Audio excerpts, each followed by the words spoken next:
Shalom bien-aimés, shalom peuple de Dieu, shalom à tout le monde. Bienvenue dans cette émission. Nous allons parler aujourd'hui de l'autorité. Nous allons parler de l'autorité d'un point de vue divin. Comment Dieu a institué l'autorité et comment il est important pour nous aussi de nous y soumettre. En ce moment où le monde périclite et connaît un chamboulement sans précédent, des décisions et des mesures drastiques, fortes et inédites sont prises par ceux qui nous gouvernent pour essayer tant bien que mal de contrer la propagation du Covid-19.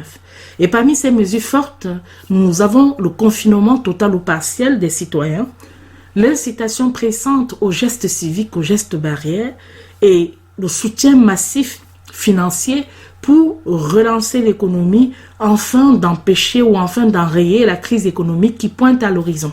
Et surtout, le retour de l'autorité. Ceux qui nous gouvernent sont des personnes qui doivent faire preuve d'autorité. Lorsqu'on parle d'autorité, chacun y va de sa propre recette, allant d'un despotisme, comme on peut le constater dans certains États, à l'autorité purement et simplement.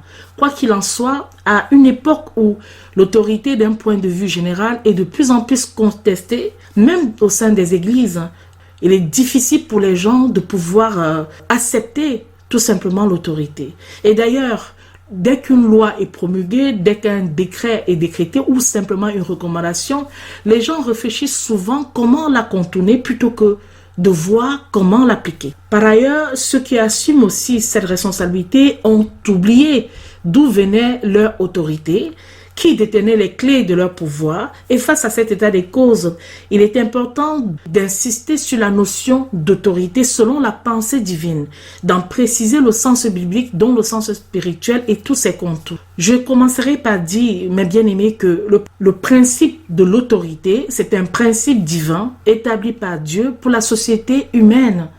Nous allons pour cela rapidement vous lire le chapitre 13 de l'Épître aux Romains. C'est un chapitre qui nous instruit davantage sur l'autorité, les sources du pouvoir et notre responsabilité à pouvoir justement faire ce qui est agréable à Dieu. Disons l'Épître aux Romains, chapitre 13, dans la version de Jean-Fédéraire Sterval de 1771.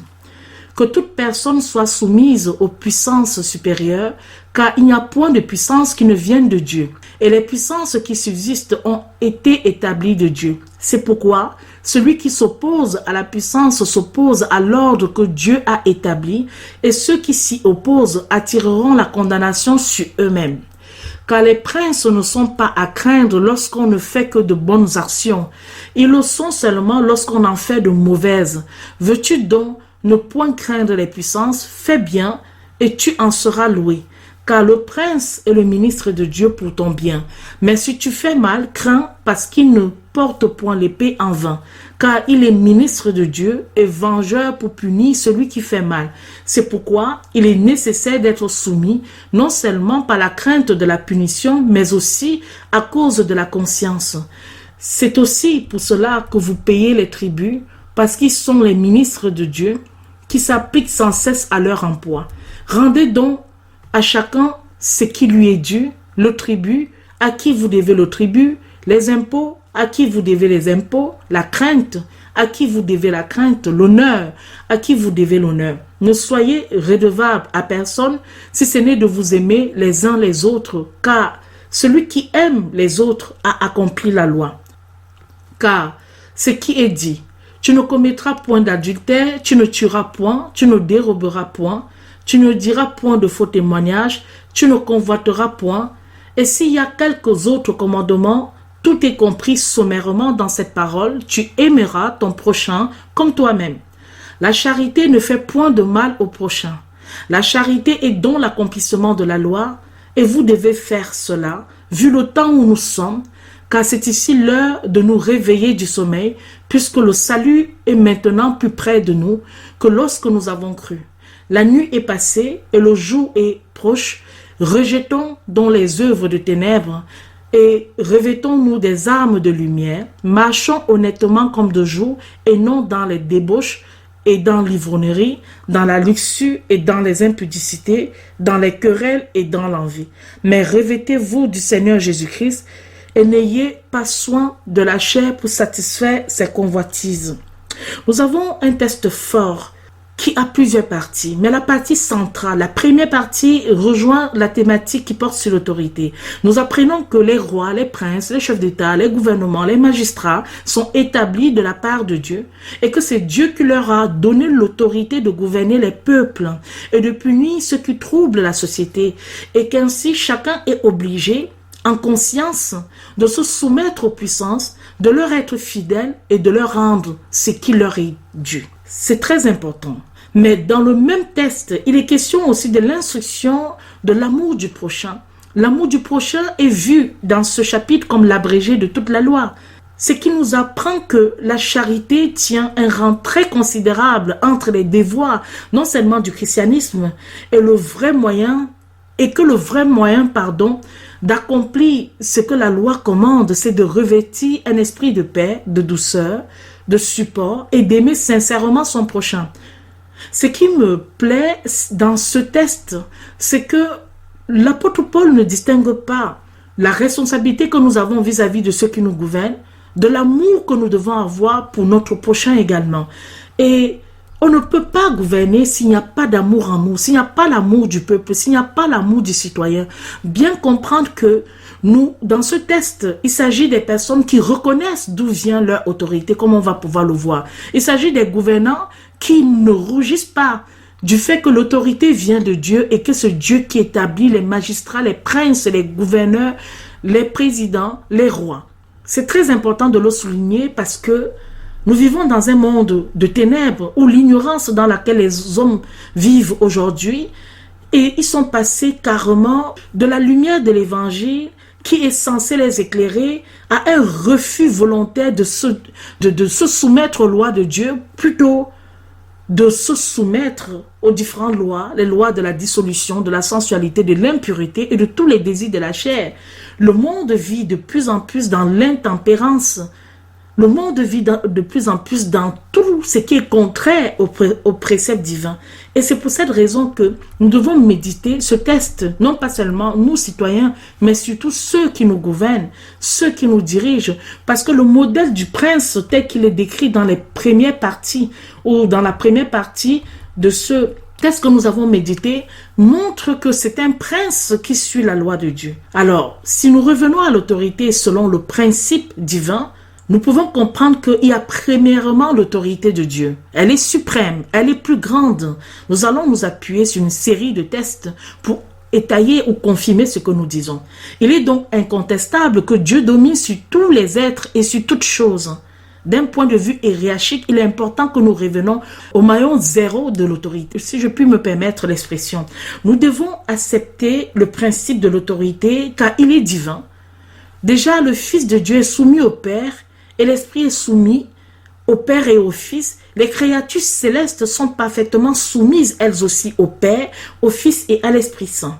Nous avons vu dans l'histoire de la parole de Dieu qu'il y a eu des cas de désobéissance, des cas volontaires d'anges qui ont décidé de se soustraire de cette autorité. Nous avons le cas de Satan qui, par orgueil, a voulu s'affranchir de cette autorité pour se mettre en lieu et place de Dieu.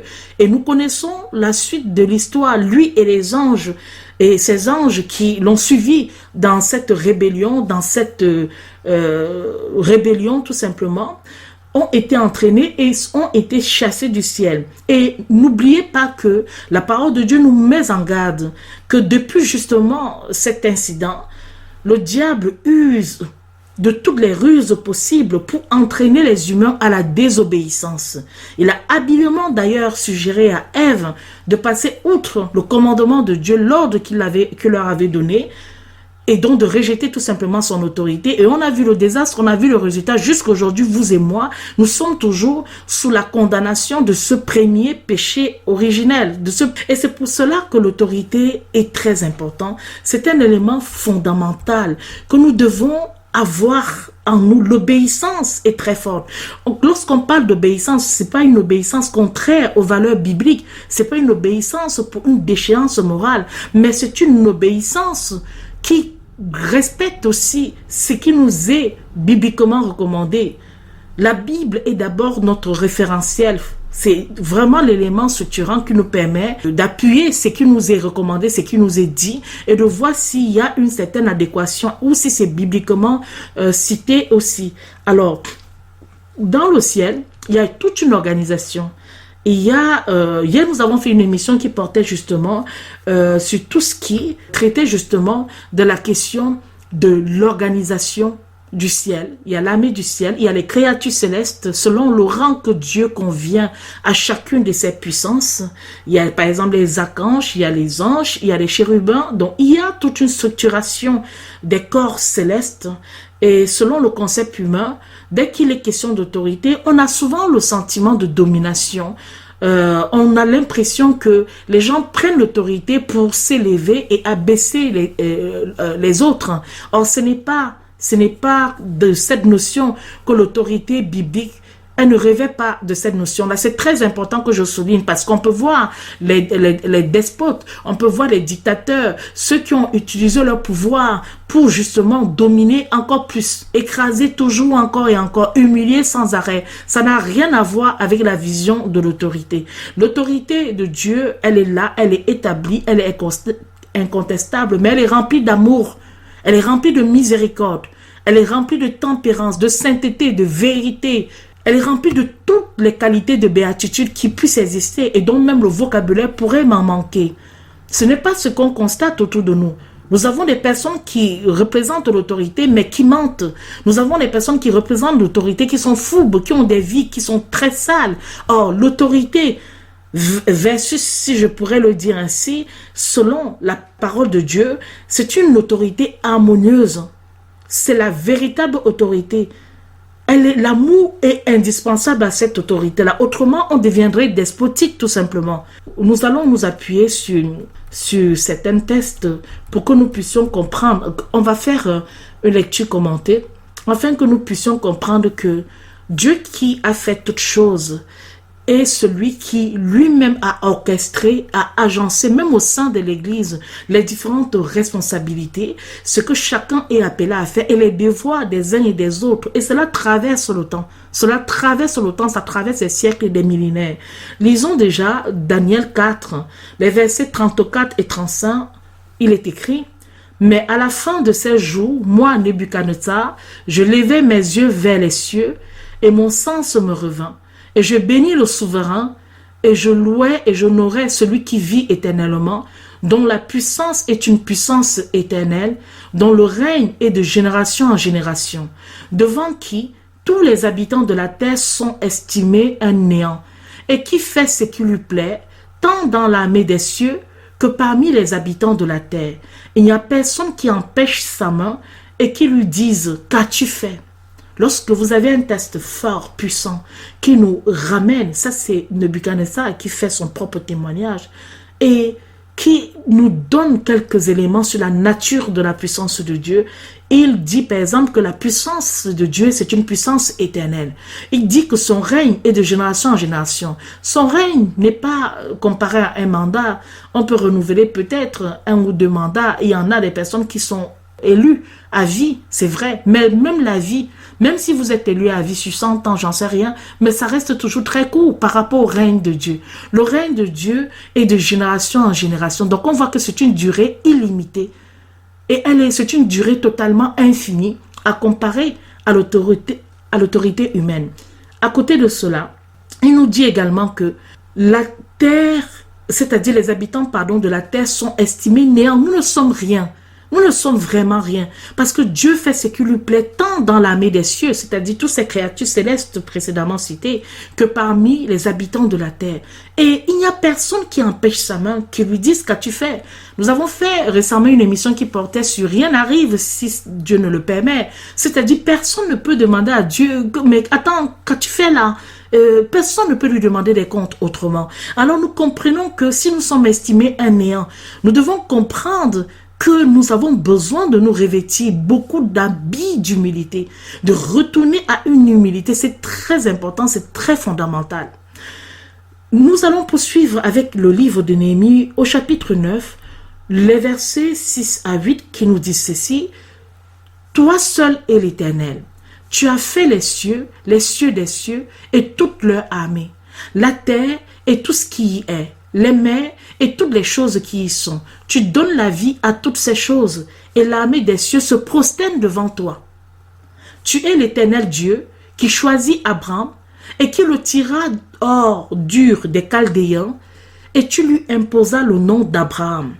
Tu trouvas son cœur fidèle devant toi et tu traitas alliance avec lui que tu lui donnerais le pays des Cananéens, des Essiens, des Amoriens, des Phérésiens, des Jubusiens et des Girgasiens, que tu lui donnerais à sa postérité et que tu accomplisses ce que tu avais promis parce que tu es juste. Dans cet extrait de Néhémie, nous apprenons que d'abord Dieu est juste et qu'il est fidèle à sa promesse et qu'il a traité une alliance avec Abraham, le père de la multitude dont il a changé le nom. D'Abraham, il est devenu Abraham. Vous et moi qui croyons en Jésus, nous faisons partie de cette postérité d'Abraham. C'est très important. La postérité d'Abraham est spirituelle. Et c'est très important de le comprendre. Mais il nous explique encore que c'est le Seigneur qui a fait les cieux et toute leur armée. Et c'est le Seigneur qui a fait la terre et tout ce qu'elle a. C'est le Seigneur qui a fait les mers et toutes les choses qui y sont. Et c'est le Seigneur surtout qui donne la vie à toutes ces choses et que l'armée des cieux se prosterne devant lui. Si l'armée des cieux, les anges qu'il a créés supérieurs aux hommes en termes de capacité et tout, se prosternent devant lui, à plus forte raison, nous, mes bien-aimés, nous pouvons continuer dans la deuxième épître de Pierre, au premier chapitre, les versets 16 et 19 qui nous disent ceci: car ce n'est point en suivant des fables composées avec artifice que nous avons fait connaître la puissance et l'avènement de notre Seigneur Jésus-Christ, mais c'est comme ayant vu sa majesté de nos propres yeux, car il reçut de Dieu, le Père, cet honneur et cette gloire, lorsque cette voix lui fut adressée du milieu de la gloire magnifique: celui-ci est mon fils bien-aimé, en qui j'ai mis toute mon affection. Et nous entendîmes cette voix envoyée du ciel lorsque nous étions avec lui sur la sainte montagne. Nous avons aussi la parole des prophètes qui est très ferme, à laquelle vous faites bien de vous attacher, et qui était comme une lampe qui éclairait dans un lieu obscur jusqu'à ce que le jour commença à lui et que l'étoile du matin se leva dans vos cœurs. L'étoile du matin, c'est Jésus. Oui, autrefois, la parole des prophètes était l'élément central pour guider le peuple à connaître les voies de Dieu.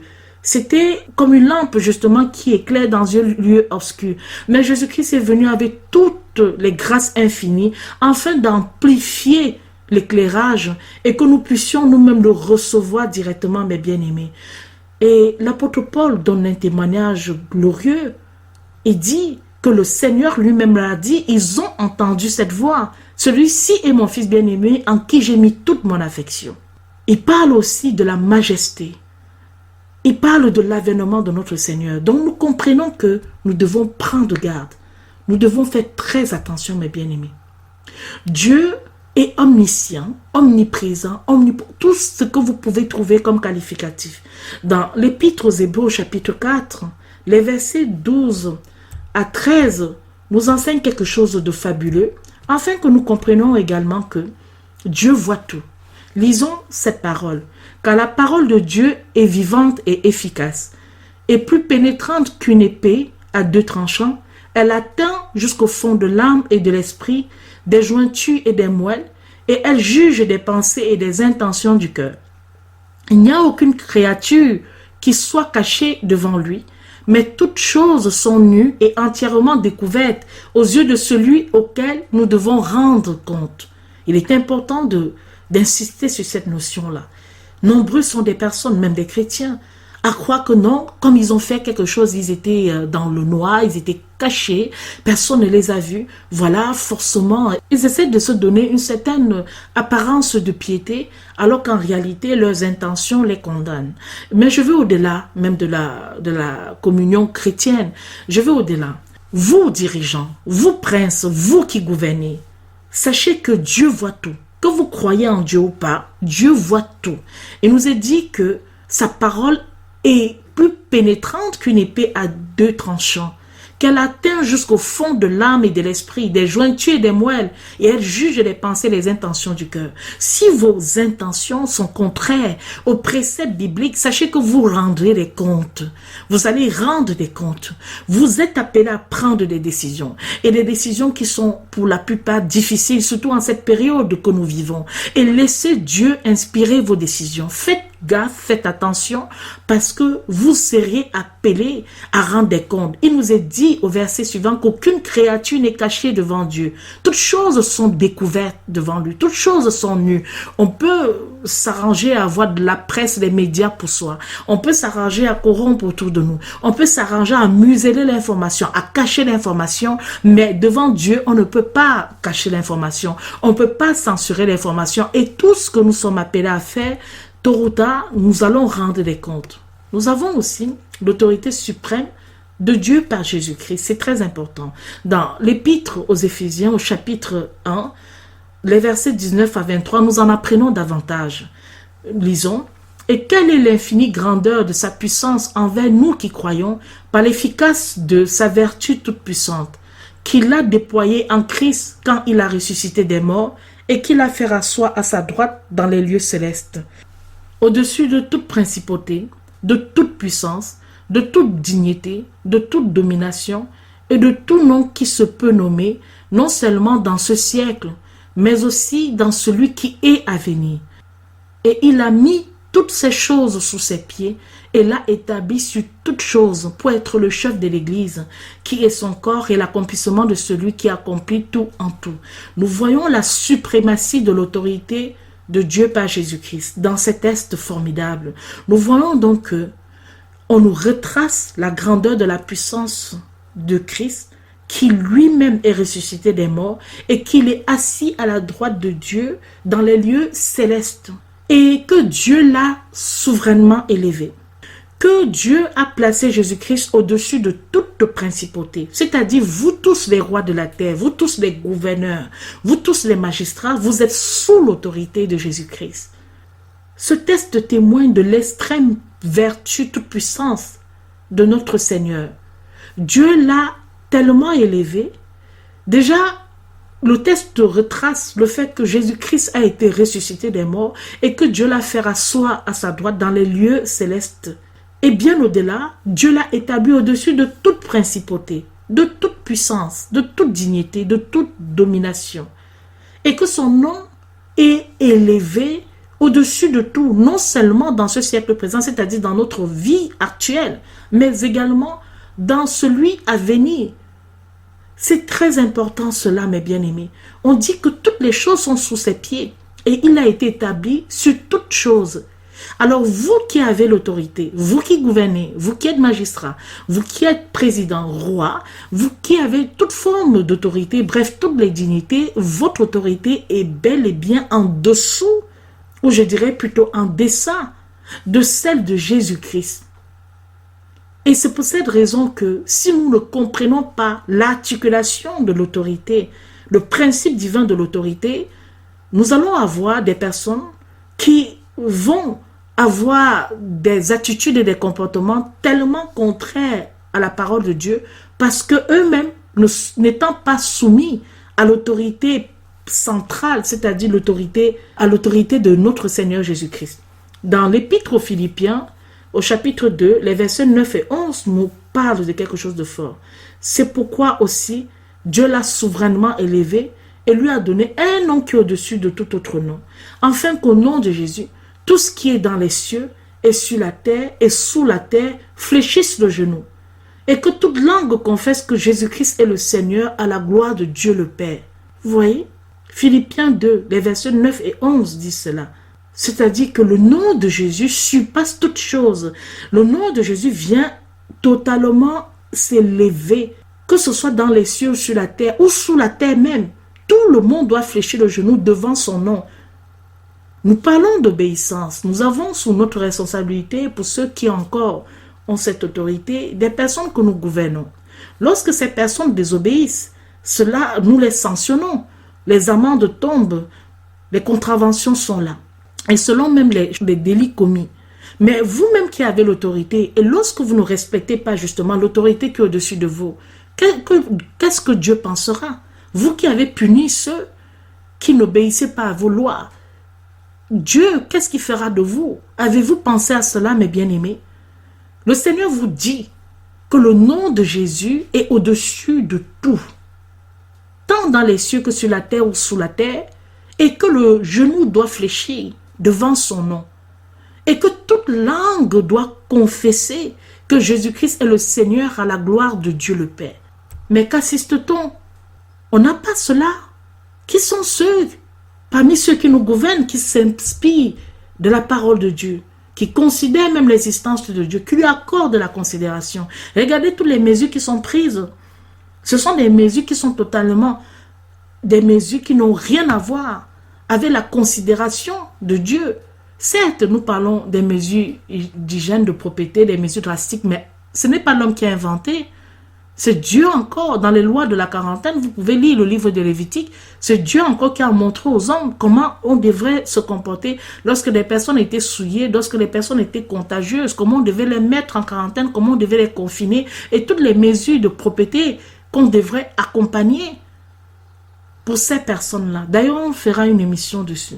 Éphésiens 6, les versets 10 et 18 nous apprennent encore davantage. Au reste, mes frères, fortifiez-vous dans le Seigneur et par sa force toute-puissante, revêtez-vous de toutes les armes de Dieu, afin que vous puissiez résister aux embûches du diable, car ce n'est pas seulement contre la chair et le sang que nous avons à combattre, mais c'est contre les principautés, contre les puissances, contre les princes des ténèbres de ce siècle, contre les esprits malins qui sont dans les airs. C'est pourquoi prenez toutes les armes de Dieu, afin que vous puissiez résister dans le jour mauvais, qu'ayant tout surmonté, vous demeuriez fermes. Soyez donc fermes, ayant la vérité pour ceinture de vos reins, et étant revêtus de la cuirasse de la justice, et ayant pour chaussures les dispositions que donne l'évangile de paix, prenant par-dessus tout cela le bouclier de la foi, par le moyen duquel vous puissiez éteindre tous les traits enflammés du malin. Prenez aussi le casque du salut et l'épée de l'esprit qui est la parole de Dieu, faisant en tout temps par l'esprit toutes sortes de prières et de supplications, veillant à cela avec persévérance et priant pour tous les saints. C'est très important. Le Seigneur nous donne les outils, les instruments que nous devons avoir, l'armement, l'armure, pour résister aux traits enflammés du diable. Parce que le monde gît sous la puissance des ténèbres. Tous ceux des fils de la rébellion qui ne suivent pas le Seigneur sont sous la puissance des esprits malins qui sont dans les airs. Et c'est lui qui a la domination dans ce siècle, sur toutes les principautés et sur toutes les puissances. Ce n'est pas étonnant que les chrétiens et les enfants de Dieu, ceux qui servent véritablement Dieu, sont tellement persécutés. Parce que la lumière qui ramène dans ce monde de ténèbres met en mal ceux qui gisent sous la puissance du diable. Mais pourtant, nous devons continuer à nous armer de la manière décrite dans la parole de Dieu, à surmonter et à demeurer ferme dans notre engagement avec Dieu, en ayant la vérité sur la ceinture, comme ceinture sur nos reins, en étant revêtu de la cuirasse de la justice. C'est-à-dire ne point faire accession de personne, aimer son prochain comme soi-même, en ayant des chaussures pour disposition que donne l'évangile de paix, continuer de prêcher la bonne nouvelle, continuer d'insister, d'exhorter. Nous ne savons pas qui peut être touché par rapport à cela. Nous devons continuer la sémence, en prenant par-dessus tout le bouclier de la foi, avoir l'espérance en Christ. Car oui, on est dans une situation où beaucoup paniquent, beaucoup sont angoissés, beaucoup sont frébiles, même les mesures gouvernementales sont frébiles. Mais nous devons savoir que nous devons avoir la foi absolue en Dieu. Qu'advienne que voudra, nous sommes avec le Seigneur et nous savons que notre espérance est avec lui. C'est par cette puissance de la foi en Christ que nous pouvons éteindre les traits enflammés du malin. Bien sûr qu'il viendra encore par ses ruses, par des menaces, par des moqueries, par de la cruauté, mais il nous revient en tant qu'enfants de l'Éternel de résister aux traits enflammés du malin. Il nous a aussi dit de prendre le casque du salut. Le casque du salut, parce que la rédemption vient de Jésus-Christ et l'épée de l'esprit qui est la parole de Dieu. Jamais sans la parole de Dieu. Qu'on vous demande de faire n'importe quoi, regardez si c'est conforme à la parole de Dieu. Une décision peut vous sembler bonne, elle peut même vous sembler très humaniste et pourtant elle est rebelle, elle est contraire à la parole de Dieu. Et bien sûr, nous devons enrichir notre être, enrichir l'Église de Christ avec toutes sortes de prières, de supplications. Continuons, intercédons, Prions, demandons pardon au Seigneur pour l'humanité, pour les péchés du monde, pour notre rébellion, pour des choses iniques que nous avons commis vis-à-vis de l'Éternel. Insistons, prions pour ceux aussi qui ont la charge, pour ceux qui ont le ministère pastoral, pour nos bergers, pour nos prophètes. Continuons de prier avec persévérance, afin que Dieu veille sur son Église et que Dieu continue de dépouiller son Église des ténèbres et que Dieu continue de réveiller son Église qui est rentrée dans un sommeil anesthésiant. Deutéronome 4, les versets 19 nous rappellent encore l'élévation de Dieu. Je vais lire, de peur aussi qu'élevant tes yeux vers les cieux et voyant le soleil, la lune et les étoiles, toute l'armée des cieux, tu ne sois poussé à te prosterner devant eux et que tu serves ces choses que l'Éternel ton Dieu t'a donné en partage à tous les peuples sous les cieux. Il est important, ça c'était une mise en garde parce que il est important de comprendre qu'au jour d'aujourd'hui, les hommes ont servi la créature plutôt que le créateur. Il y a des gens qui se revendiquent d'être du soleil, Dieu soleil, etc. Des gens qui se revendiquent d'être de la lune, ils adorent la lune. Les gens qui se revendiquent, ils adorent les étoiles, ils adorent les anges, ils adorent l'armée des cieux, ils se prosternent devant eux. Et pourtant, Dieu lui-même, le Seigneur Jésus-Christ, qui est le chemin, la vérité et la vie, et que nul ne vient au Père que par lui, ils sont négligés et ne sont pas considérés. L'être humain a toujours, de tout temps, été idolâtre, a toujours servi des faux dieux plutôt que de servir le Seigneur. L'autorité aussi vient aussi de la puissance de la parole. Dans l'évangile de Jean, nous avons les 12 premiers versets, non, je dirais même pas seulement les 12 premiers versets, même les 16 premiers versets nous renvoie à cette réalité-là. Nous allons lire. Et nous rappelons à nos auditeurs que c'est toujours dans la version de Jean-Fédor Osterwald de 1771, comme le Seigneur nous l'avait recommandé. La parole était au commencement, la parole était avec Dieu, et cette parole était Dieu. Elle était au commencement avec Dieu, toutes choses ont été faites par elle, et rien de ce qui a été fait n'a été fait sans elle. C'est en elle qu'était la vie, et la vie était la lumière des hommes. Et la lumière luit dans les ténèbres, et les ténèbres ne l'ont point reçue. Il y eut un homme appelé Jean, qui fut envoyé de Dieu. Il vint pour être témoin et pour rendre témoignage de la lumière, afin que tous crussent par lui. Il n'était pas lui-même la lumière, mais il était envoyé pour rendre témoignage à la lumière. C'était la véritable lumière qui éclaire tous les hommes en venant au monde. Elle était dans le monde, et le monde a été fait par elle, mais le monde ne l'a pas connue. Il est venu chez soi et les siens ne l'ont point reçu. Mais à tous ceux qui l'ont reçu, il leur a donné le droit d'être faits enfants de Dieu, savoir, à ceux qui croient en son nom, qui ne sont point nés du sang, ni de la volonté de la chair, ni de la volonté de l'homme, mais qui sont nés de Dieu. Et la parole a été faite chair et a habité parmi nous, pleine de grâce et de vérité, et nous avons vu sa gloire, une gloire telle qu'elle celle du Fils unique venu du Père.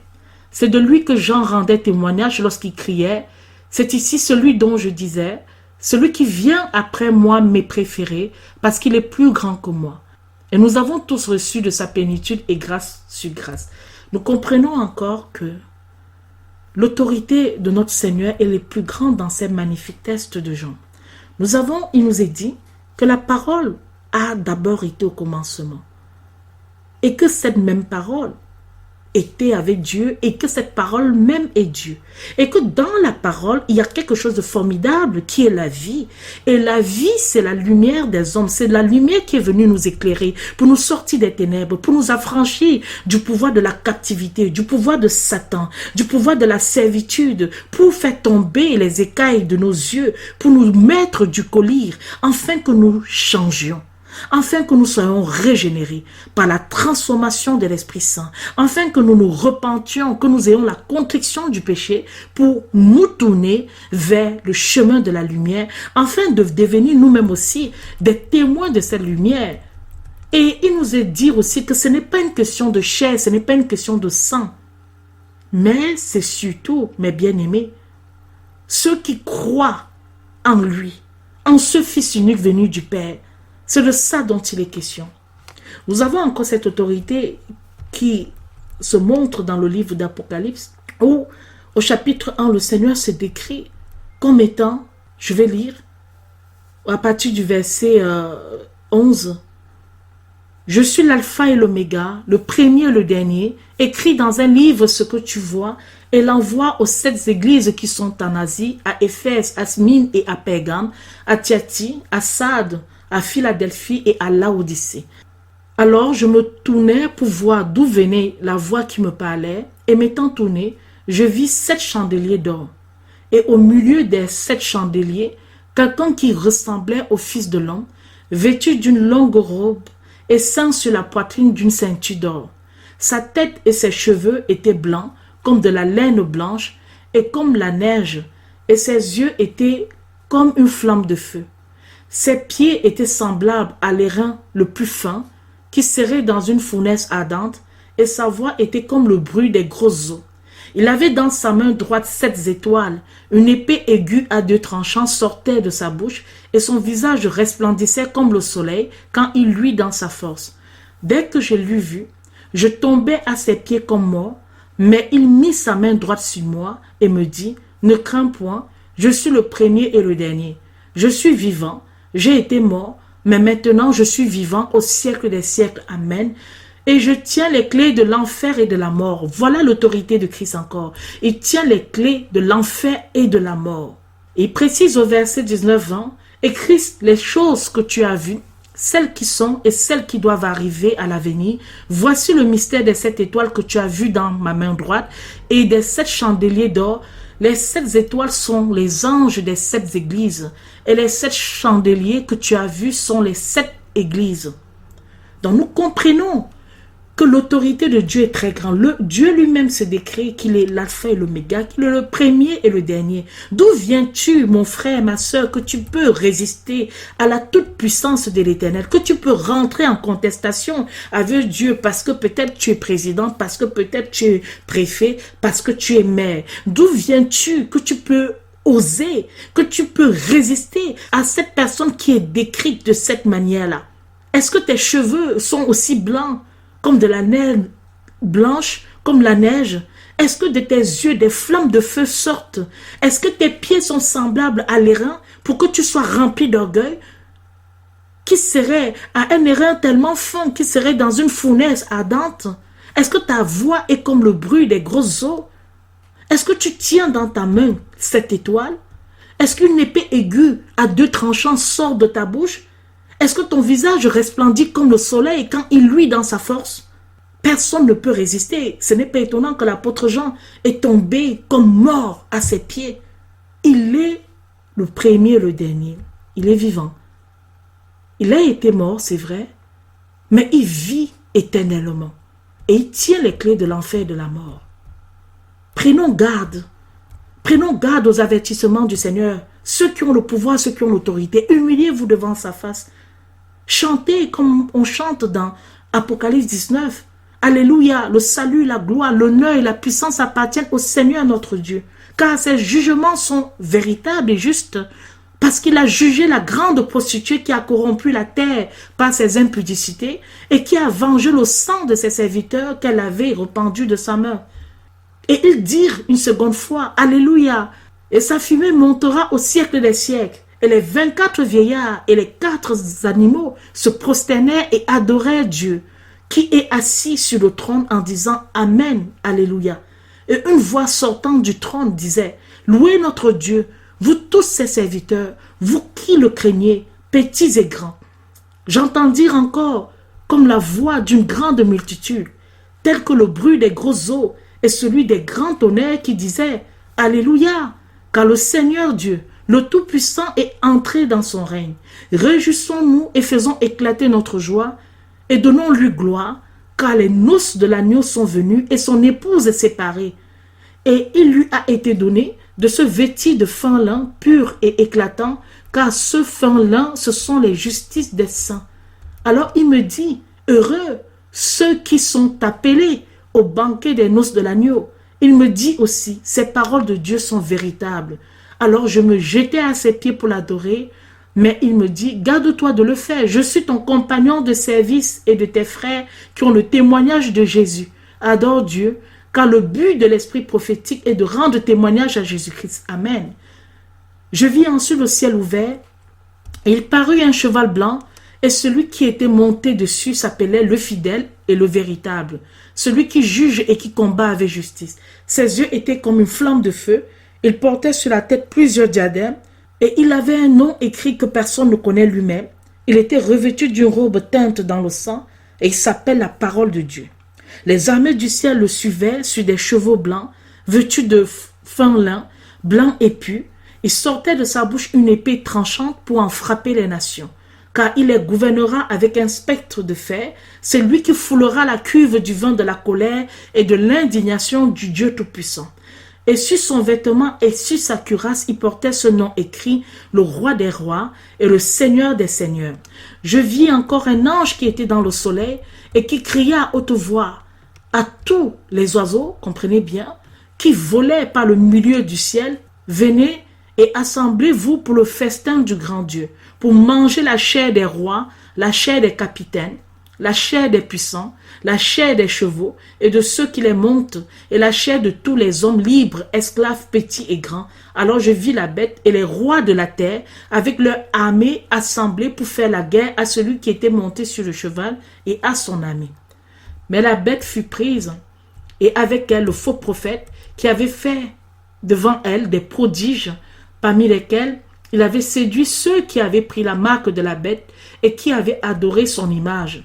Ils furent tous deux jetés vifs dans l'étang ardent de feu et de soufre, et tout le reste fut tué par l'épée qui sortait de la bouche de celui qui était monté sur le cheval, et tous les oiseaux furent rassasiés de leur chair.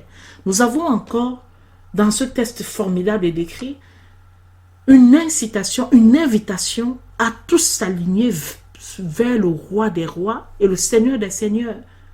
Vous qui avez autorité, faites attention à accepter l'image de la bête et à faire ce que la bête vous demande de faire, ou son ombre, car comprenez que vous seriez appelés à rendre des comptes. Les hommes peuvent rassembler toute l'armée du monde entier, mais cela ne vaut rien devant la puissance de Dieu. Tout ce que nous pouvons faire encore maintenant, c'est tourner nos cœurs vers lui et d'encourager les citoyens à venir vers l'Éternel.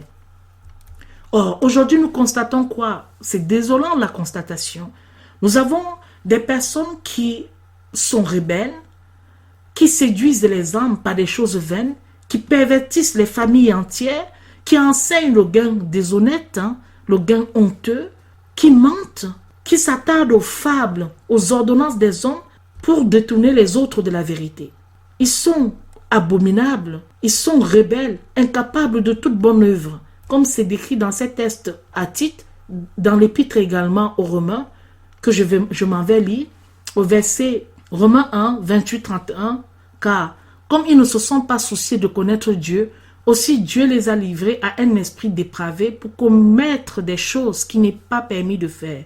Ils sont remplis de toute injustice, d'impureté, de méchanceté, d'avarice, de malice, pleins d'envie, de meurtre, de querelles, de tromperie, de malignité, rapporteurs, médisants, ennemis de Dieu, outrageux, orgueilleux, vains, inventeurs de méchanceté, désobéissants à leur père et à leur mère, sans intelligence, sans foi, sans affection naturelle, implacables, sans compassion. Voilà le monde dans lequel nous vivons. Plein de tromperie, de malignité, de querelles, de meurtre, d'avarice, de méchanceté, de médisance, de désobéissance, sans intelligence, sans affection, implacables, sans compassion. Ils font semblant de compatir, mais ils ne sont plus capables de compatir. Et à Timothée également, dans la deuxième épître à Timothée, l'apôtre Paul va encore dire qu'il faut savoir que dans les temps fâcheux, dans ces derniers jours, les hommes seront amateurs d'eux-mêmes, ils seront avares, vains, orgueilleux, ils seront médisants et désobéissants, ils seront sans affection naturelle, sans fidélité, calomniateurs, incontinents, cruels, ennemis des gens de bien, traîtres, emportés, enflés d'orgueil, amateurs de volupté plutôt que de Dieu, ayant l'apparence parfois de la piété, mais renonçant à ce qui en fait la force. Éloigne-toi de ces gens-là. Éloigne-toi de ces gens-là sur le message. Donc, nous devons insister, rappeler que nous étions morts à nos péchés pour nos chrétiens et pour ceux qui ne sont pas encore chrétiens. Vraiment, sortez du train de ce monde. Sortez de la domination du prince de la puissance de l'air, qui est l'esprit qui agit maintenant dans les enfants de rébellion, les enfants de colère. Sortons des passions charnelles. Sortons de l'accomplissement des désirs de la chair et de nos pensées, de nos égoïsmes. Mais regardons à l'Éternel.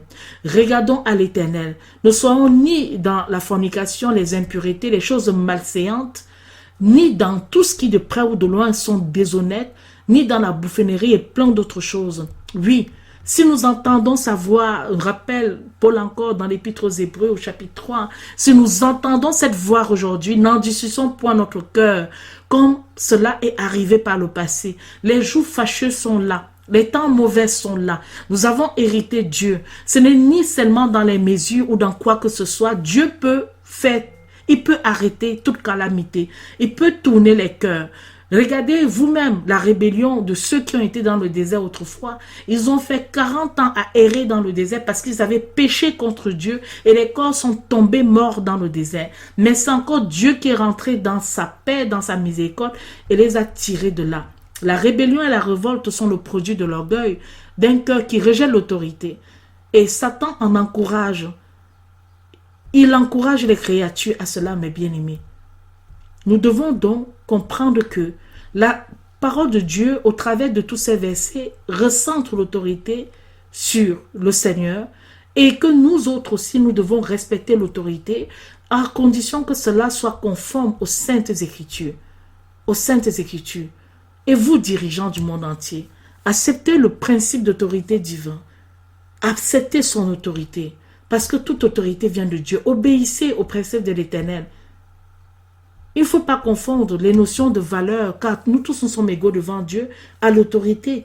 Ce n'est pas parce qu'on est égaux devant Dieu que nous ne devons pas respecter les pasteurs, les prophètes, les évangélistes, les apôtres, les docteurs, ou même les présidents, les rois, les préfets, les maires. Nous devons respecter ces autorités parce que Dieu établit toutes choses dans le bon ordre. Tout comme la femme est soumise à son mari, cela ne signifie pas qu'elle est inférieure en son mari en valeur, mais qu'il y a l'articulation de l'ordre. D'abord l'homme, l'enfant et les parents. Il y a le maître, il y a l'esclave, tous sont la même valeur devant Dieu en tant que personne humaine, mais il y a une hiérarchie des choses, comme c'est expliqué dans la parole de Dieu. Il nous est dit de ne pas nous conformer à ce siècle présent, que nous soyons transformés par le renouvellement de l'intelligence, afin que nous puissions discerner quelle est la volonté de Dieu, qu'est-ce qui lui est bon, qu'est-ce qui lui est agréable, qu'est-ce qui est parfait. Romains 12, verset 2. Il nous dit aussi que nous prenons garde, que ne nous fasse sa propre poids par la philosophie, par des vaines tromperies, selon les traditions des hommes, selon les principes élémentaires de ce monde et non selon Christ. Le monde a négligé Christ. Aujourd'hui, qui peut se vanter d'être sage puisque tout le monde est devenu fou? Où est le sage? Où est celui qui prévoyait toutes choses? Où est le scribe? Où est le disputeur? Le Seigneur renverse les orgueilleux et élève les humbles. Cette situation que nous vivons nous rappelle sans cesse qu'il vaudrait mieux de nous humilier. Voilà ce que nous avions prévu partager avec vous. Nous remercions le Seigneur qui nous a fait la grâce de pouvoir passer ce moment de partage. Soyez bénis. Comprenez que il suffit parfois simplement de prier. Il suffit de prier, de demander pardon à Dieu et tout ira bien. Et tout ira bien. Et vous qui dirigez le monde, si vous écoutez ce message, priez le Seigneur. Priez le Seigneur et demandez-lui de l'aide, demandez-lui le secours. Il sera capable de nous sortir de cette impasse. Nous finissons par cette prière. Seigneur, nous te remercions de nous avoir permis de faire cette émission. Nous te prions de faire en sorte que cela vienne toucher le cœur de toutes les autorités, quelles qu'elles soient médicales, politiques et même religieuses et même scientifiques et bien au-delà économiques. Seigneur, renverse l'orgueil dans le cœur des hommes qui pensent qu'ils peuvent se passer de toi. Ce n'est pas possible. Et pitié aussi des familles qui sont endeuillées, des familles qui ont des personnes qui sont malades. Et pitié de ceux qui te servent et de ceux qui continuent d'allumer ta lampe. Seigneur, prends pitié de nous. Protège-nous, Seigneur, contre la main de l'ennemi. Protège-nous et garde-nous dans le creux de ta main. Pardonne-nous tous nos manquements. Pardonne à l'humanité ses nombreux péchés et lève-nous dans ton droit, Jésus. Souviens-toi de nous quand tu reviendras, Seigneur, et pitié de nous. Au nom de Jésus. Amen.